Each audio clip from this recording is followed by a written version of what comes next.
Masa depanmu tergantung dari pewahyuan yang kau terima. Amin. Sekarang saya mau mengajar Anda sekalian memiliki pikiran kemungkinan. Apa artinya? Orang yang selalu mencari kemungkinan adalah orang yang akan mengalami banyak keajaiban. Karena keajaiban itu dimulai dari pikiran, cara berpikir. Nah, apa yang saya ingin katakan kepada Anda semuanya, semua yang terjadi dalam hidup kita, semua diawali dari cara kita berpikir. Maka berbahagialah orang yang bisa mentransferkan pola pikirnya yang tadinya duniawi menjadi pola pikir surgawi. Yang tadinya manusiawi menjadi pola pikir ilahi. Semua dimulai dari pola pikir, saudara. Itulah sebabnya benar apa yang dikatakan oleh Pak Brian Tracy. Change your mind, change your life. Kalau mau mengubah perilaku hidup saudara atau mengubah nasib hidup saudara, ubahlah cara berpikir saudara. Karena hidupmu hanya ditentukan oleh pikiranmu. Mau bahagia, mau tidak bahagia, mau gagal, mau sukses, mau menderita, mau hidup dalam sukacita, semua ada di sini. Semua ada di pikiran saudara. Nah, hari ini kita akan belajar dari 12 pemimpin yang disuruh oleh Musa mengintai tanah perjanjian. Saudara, setelah mereka disuruh dan mereka berada di sana 40 hari, mereka pulang dengan membawa laporan yang berbeda-beda. Ini pemimpin-pemimpin semua ini, saudara. Ini bukan orang biasa, ini pemimpin. Yang 10 datang kepada Musa memberikan laporan yang membuat hati umat Israel dan para pemimpin tawar. Karena mereka mengatakan, oh di sana orangnya raksasa, bahkan ada yang makan orang. Badannya besar-besar, tinggi-tinggi, dan aduh, itu kita tidak bakalan bisa menang. Kita pasti kalah. Ini yang 10 pemimpin nih. Kasih laporan yang negatif. Dan saudara-saudara, ada 2 yang pola pikirnya beda. Yaitu Kaleb dan Yosua. Bunyinya begini. Kemudian Kaleb mencoba menenteramkan hati bangsa itu di hadapan Musa, katanya. Jadi laporan 10 orang pemimpin itu membuat mereka tawar hati. Jadi hati-hati saudara waktu Anda ngomong. Perkataan Anda itu bisa membuat orang tawar atau membuat orang menjadi kuat dan bergairah. Waspadai kalimat Anda dalam hidup ini. Dan saudara-saudara, saya nanti akan memberitahukan kepada saudara-saudara betapa pentingnya untuk memilih kawan dalam perjalanan hidup Anda. Ada kawan yang membuat Anda jadi gagal, ada kawan yang membuat Anda jadi berhasil. Dan saya suka Kaleb dengan Yosua yang mengatakan, tidak, jangan dengar apa kata mereka. Jangan langsung dimakan mentah-mentah. Kalau toh mereka badannya lebih tinggi, jumlahnya lebih banyak, peralatan senjatanya lebih lengkap, dengar, kita akan maju dan menduduki negeri itu. Sebab kita pasti mengalahkannya. Wow. Ini suara minoritas nih, saudara. Yang 10 mayoritas dalam hidup ini, jangan selalu mengikuti suara mayoritas. Karena belum tentu suara mayoritas membuat Anda berhasil. Amin. Jangan selalu mengikuti apa yang sedang menjadi tren. Oh Pak, kebanyakan orang mengatakan begini, maka kemungkinan akan terjadi seperti ini. Tidak, saudara. Tidak selalu suara mayoritas itu benar. Lebih baik engkau mengikuti suara Tuhan daripada suara orang. Amin. Tetapi orang-orang yang pergi ke sana bersama-sama dengan dia berkata, kita tidak dapat maju menyerang bangsa itu karena mereka lebih kuat daripada kita. Mau pilih yang mana? Jadi kalau saudara punya ide, biasanya ada 2 macam orang yang akan mendatangi Anda. Yang satu akan menyiram dengan air, yang satu menyiram dengan bensin. Ya kan? Ada orang yang kalau Anda sedang menyampaikan visi, menyampaikan kerinduan saudara, ada orang yang datang menyiram air untuk mematikan visi saudara. ada yang kasih bensin untuk membakar, mengobarkan semangat saudara. Saya harap saudara menjadi orang yang nomor 2. Kalau ada teman-temanmu lagi berbagi visi, punya rencana, tolong kasih kata-kata dorongan, kasih semangat. Bukan malah, kamu tuh mimpi. Kamu lihatlah masa lalu kamu seperti apa. Berapa kali kamu gagal? Nggak usah nyoba lagi, pasti akan gagal lagi. Ini orang yang datang pakai air, bawa air. Tapi kalau saudara orang yang datang bawa bensin sudah mengatakan, saya setuju. Haleluya, Tuhan baik, kerjakan. Semangat, saya ikut mendoakan, saya dukung, haleluya. Walaupun mungkin saya tidak bisa mendukung dengan dana, tapi Tuhan akan tolong. Amin. Apa yang Anda imani, apa yang Anda yakini, apa yang Anda percayai adalah awal dari keajaiban. Amin. Haleluya. Cuman memang Anda harus hati-hati kalau Anda menyampaikan visi. Sebab tidak semua orang senang dengan visi Anda. Apalagi kalau visi Anda cukup besar, melebihi kekuatan Anda. Dan itu memang benar-benar visi. Jadi visi yang dari Allah pasti visi yang melibatkan Allah. Kalau visinya hanya biasa-biasa saja itu bukan dari Allah. Mungkin itu ambisi saudara. Saudara tahu bedanya visi dan ambisi? Visi itu besar dan untuk membesarkan nama Tuhan. Ambisi itu datangnya dari manusia untuk memuliakan manusia. Jadi saya harap saudara bisa membedakan mana ambisi, mana visi. Ini belajar dari Yusuf, saudara. Yusuf punya mimpi besar sekali. Cuman dia menceritakan di waktu yang salah kepada orang yang salah. Jadi hati-hati menyampaikan visi. Akibatnya apa? Dia dianiaya oleh karena visinya. Puji Tuhan, dia bisa menyelesaikan dan bisa menolong mereka. Dan kalau visi sudah tercapai, kalau bisa jangan terlalu cepat ngomong, karena tidak semua orang senang dengan pencapaian saudara. Mungkin saudara pernah mendengar kisah mengenai seekor burung gagak yang sedang terbang di musim dingin. Karena musim salju dia kedinginan, akhirnya dia pingsan, jatuh di atas salju. Hampir mati, sekarat saudara-saudara. Dia tidak menyangka bahwa 5 menit setelah dia jatuh sekarat ada rombongan sapi yang mau pulang ke kandang. Salah satu sapi tidak tahu entah bagaimana dia mengeluarkan kotoran tepat di tubuhnya burung gagak itu. Jadi saudara tahulah kotoran yang masih baru kan anget. Maka burung gagak itu akhirnya bisa hidup lagi, terbang lagi. Oh, dia ngomong sama kucing-kucing di sampingnya. Saya sudah hidup lagi. Saya sudah hidup. Oh, kucing tidak akan seperti melewatkan waktu. Dia langsung terekam itu. Matilah dia burung gagak. Jadi kalau ada pencapaian-pencapaian tertentu, hati-hati menyampaikan kepada orang. Tidak semua orang senang dengan pencapaian saudara. Ya kan? Waspadalah. Survei membuktikan banyak orang yang tidak suka melihat orang lain berhasil.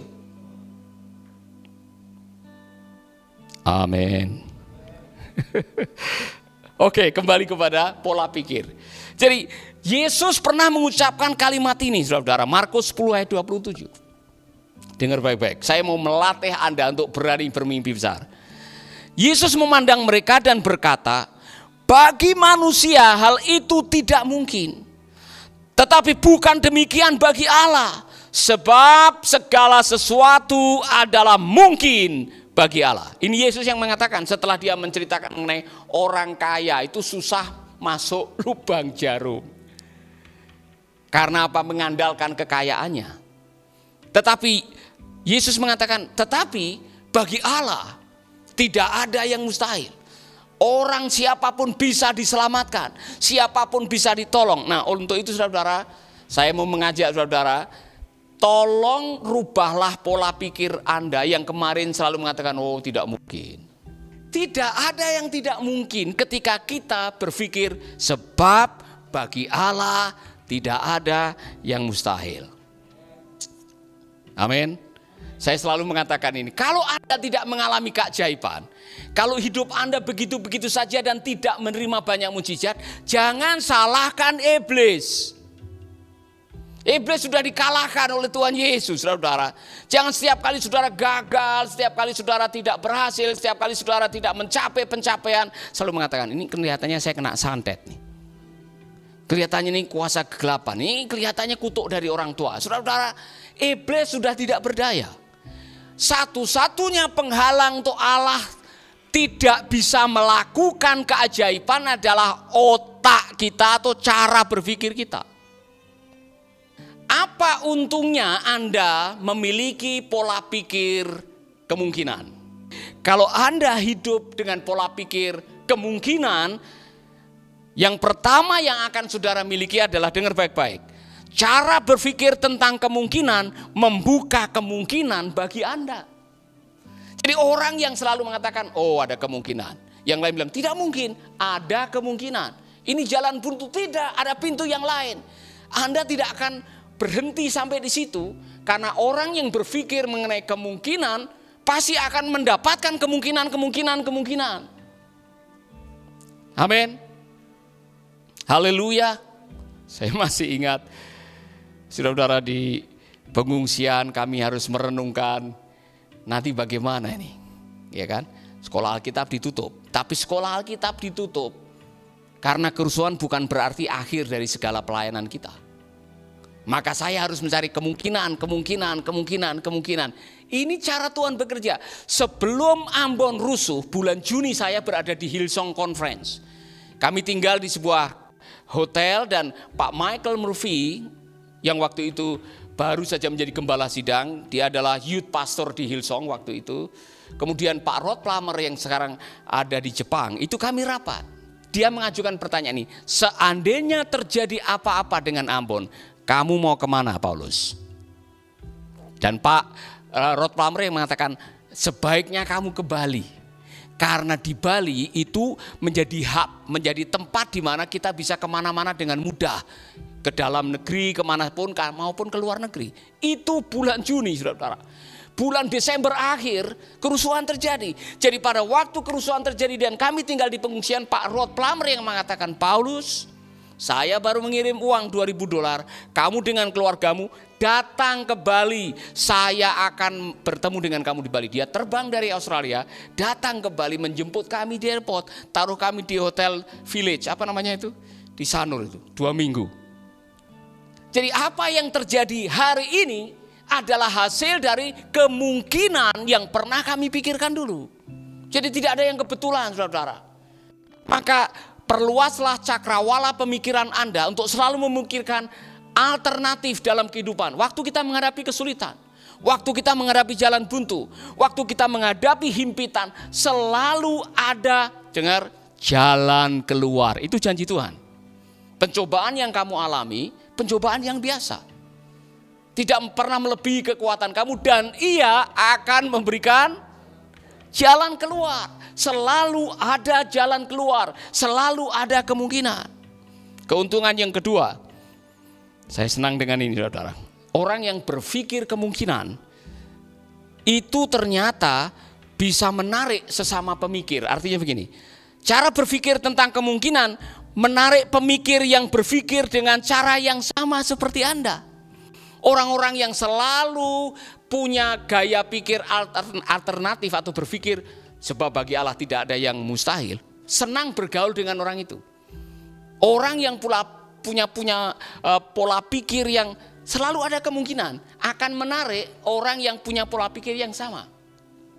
Makanya saudara, Tuhan kirimkan orang-orang yang luar biasa yang pada waktu orang itu mendengar cara Anda berpikir, orang itu bisa tertarik hanya gara-gara Anda punya, oh sama orang ini.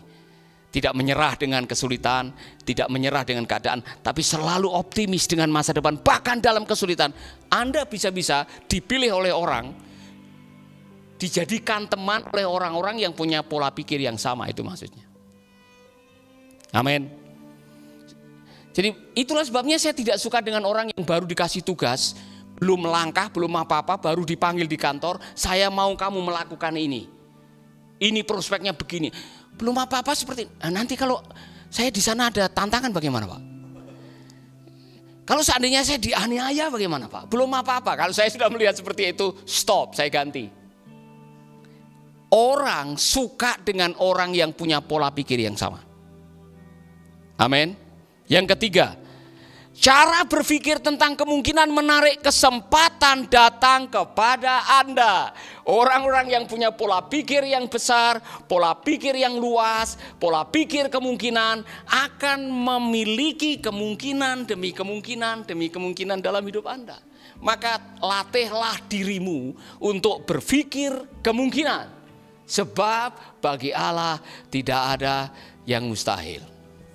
Saya tiba-tiba teringat Maria, ibu Yesus, saudara-saudara. Waktu saya merenungkan ini. Kenapa Maria begitu berani bilang sama pelayan-pelayanan di perjamuan Kana itu pernikahan?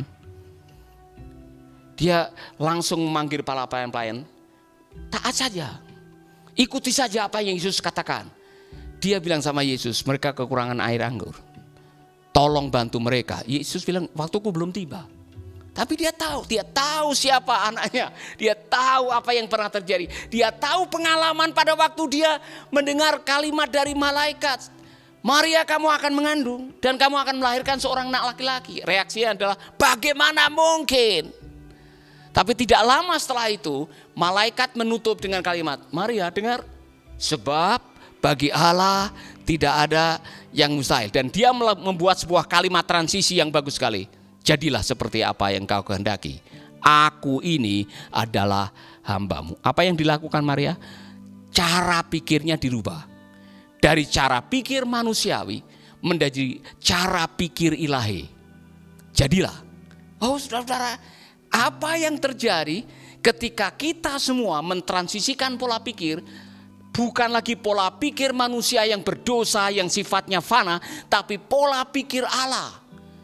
Sebab bagi Allah tidak ada yang mustahil. Maka berbahagialah orang-orang yang mempercayai kebenaran firman Allah.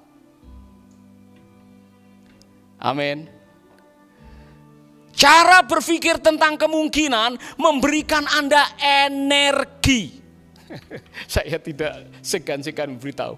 Bermimpi yang besar saja sudah membuat semangat, saudara. Orang-orang yang berani berpikir besar untuk membesarkan nama Tuhan, dia akan melihat perkara-perkara yang besar. Dengan catatan, Anda berpikir yang besar bukan untuk membesarkan kepala. Maka saudara akan melihat hal-hal yang besar.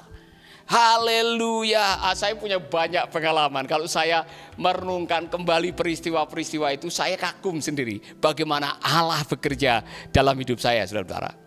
Ada banyak kemungkinan-kemungkinan yang dulu saya anggap tidak mungkin. Mungkin.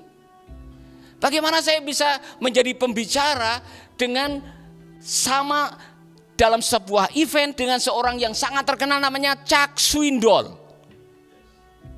Seorang yang sangat dikenal di seluruh dunia, Chuck Swindoll.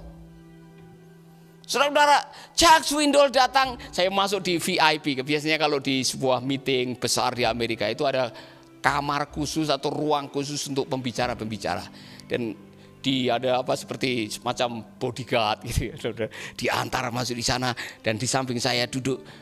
Saya tahu dia, tapi saya tidak yakin. Tapi gini, ayo Paulus, dia bilang, woi saya komentar, I'm Chuck Swindoll. Saya sudah mendengar dia bertahun-tahun, tapi belum pernah ketemu orangnya.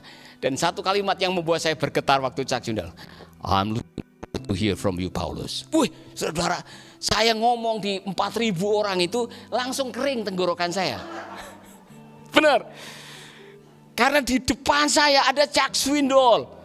Dan ada 4.000 insan media di seluruh Amerika, ada namanya National Religious Broadcast Meeting. Itu yang dari televisi, dari radio, dari multimedia, semua datang di situ.